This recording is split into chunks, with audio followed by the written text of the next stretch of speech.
دلم روشنه چون که احساسمون داره اوج میگیره تا آسمون. دلم روشنه عشقمون محکمه، یه دنیا ترانه برامون کمه. هوا تازه و زندگی تازه تر، دیگه غم رو قلبم نداره اثر.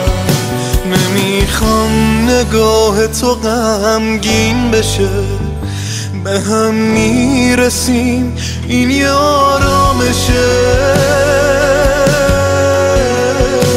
به هم میرسیم وقتی دنیای ما پر از عشق و نوره مثل قصه ها.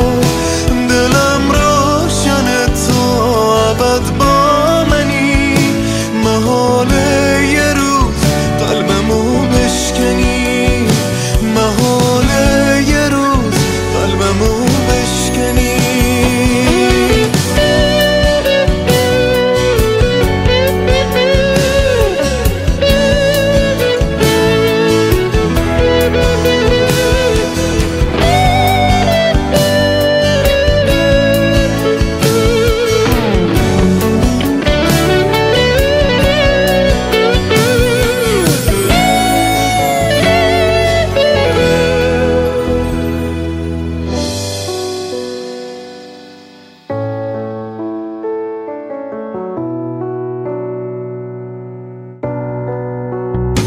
محاله یه روزی از اینجا برم، مگه ممکنه من ازت بگذرم؟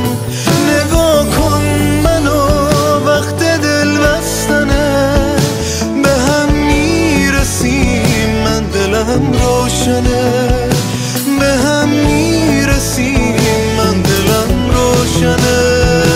به هم میرسیم وقتی دنیای ما پر از عشق و نوره مثل قصه ها. دلم روشنه تا ابد با منی، محاله یه روز قلبمو بشکنی،